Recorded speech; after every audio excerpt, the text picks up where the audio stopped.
Anak-anakku sekalian, sekarang kita memasuki tema 5. Tetapi sebelum kita memasuki materi tema 5, alangkah baiknya kita berdoa menurut agama dan kepercayaan masing-masing. Doa dipersilahkan. Doa selesai. Anak-anakku sekalian, dalam tema 5 ini kita berbicara tentang kepahlawanan. Subtema satunya adalah perjuangan para pahlawan. Di dalam tema 5 ini juga kita mempunyai tujuan pembelajaran. Apa saja tujuan pembelajaran yang akan kita capai?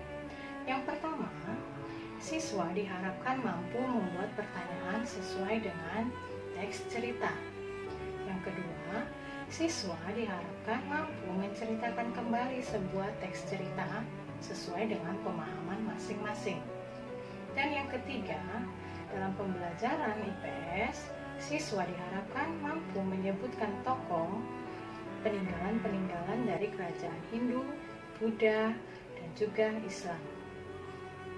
Anak-anak sekalian, kamu tentu pernah membaca atau menyimak sebuah cerita. Kemampuan kamu dalam memahami isi cerita dapat kamu lakukan dengan menjawab pertanyaan. Untuk dapat menjawab pertanyaan dengan tepat, kamu juga harus memahami isi bacaan tersebut dengan cara menemukan informasi-informasi penting yang terdapat di dalam cerita. Apakah yang dimaksud dengan informasi? Informasi adalah sekumpulan data atau fakta yang diolah sehingga memiliki arti yang dapat dipahami oleh si pembaca. Semua informasi penting dapat kita peroleh dengan menemukan kata kunci. Kata kunci itu apa? Kata kunci adalah kata atau istilah yang merupakan inti dalam suatu cerita. Anak-anakku sekalian, dalam menjawab pertanyaan, tentu terkandung kata tanya. Kamu pasti tahu kata tanya apa saja? Kata tanya ada 6. Yang pertama, kata tanya apa?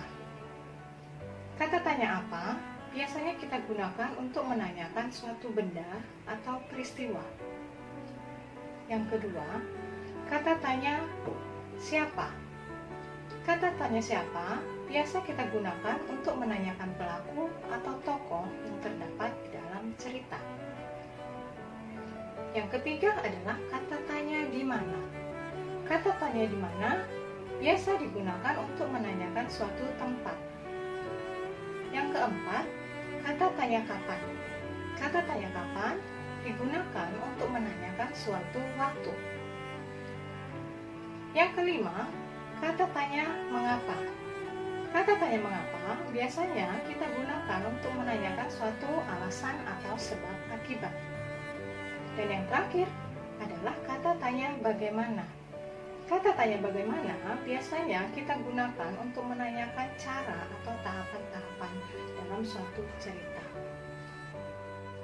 Anak-anakku sekalian, perlu kamu ketahui bahwa dalam menjawab pertanyaan dalam sebuah teks, ada yang namanya jawaban tersurat dan ada namanya yang jawaban tersirat. Tahukah kamu arti dari jawaban tersurat dan juga jawaban tersirat? Baiklah, Luning akan menjelaskannya. Jawaban tersurat adalah jawaban yang terdapat dalam kalimat-kalimat dalam sebuah cerita atau teks.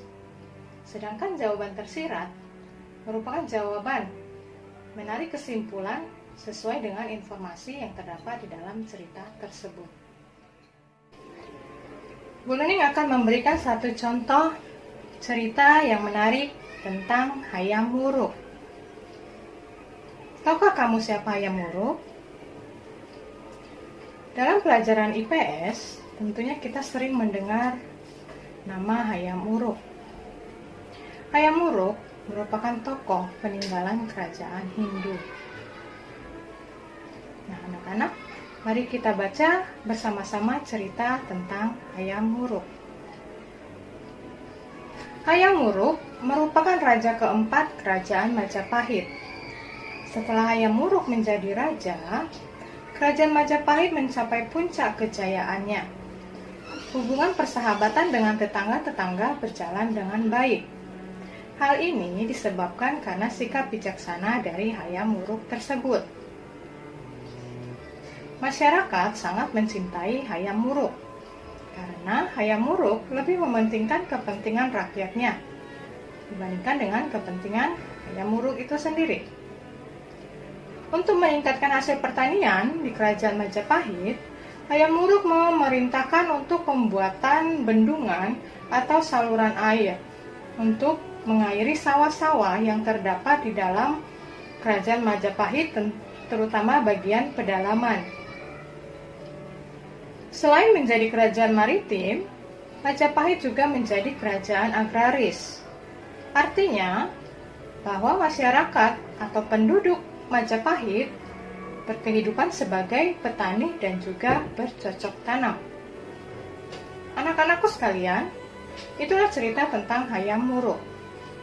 Hayam Wuruk dalam cerita IPS merupakan tokoh besar, di mana merupakan raja yang sangat disegani dan disayangi oleh rakyatnya. Dengan naiknya Hayam Wuruk sebagai raja, kerajaan Majapahit menjadi semakin makmur. Selain cerita Hayam Wuruk, masih banyak cerita-cerita tentang peninggalan dari kerajaan-kerajaan Hindu, Buddha, dan juga Islam. Salah satunya adalah kerajaan dari Kutai, yaitu Kerajaan Mulawarman. Kerajaan Kutai atau Kerajaan Mulawarman merupakan kerajaan tertua yang terdapat di daerah Kalimantan. Kemudian ada lagi Kerajaan Demak. Kerajaan Demak merupakan kerajaan Islam yang pertama sekali ada di Indonesia. Nah, anak-anakku sekalian, begitu banyak tokoh-tokoh dalam kerajaan-kerajaan yang terjadi di Indonesia. Bu Lening harapkan kamu bisa mengetahui sejarah-sejarah dari tokoh-tokoh kerajaan-kerajaan tersebut. Tugas kamu, buatlah 5 pertanyaan dengan menggunakan kata tanya yang telah kita pelajari dalam bahasa Indonesia tadi, sesuai dengan cerita Hayam Wuruk. Kemudian, kamu ceritakan cerita Hayam Wuruk itu sesuai dengan kata-kata sendiri atau pemahamanmu sendiri. Dan untuk pelajaran IPS, kamu diharapkan bisa menyebutkan 5 kerajaan, baik itu Hindu, Buddha, atau Islam,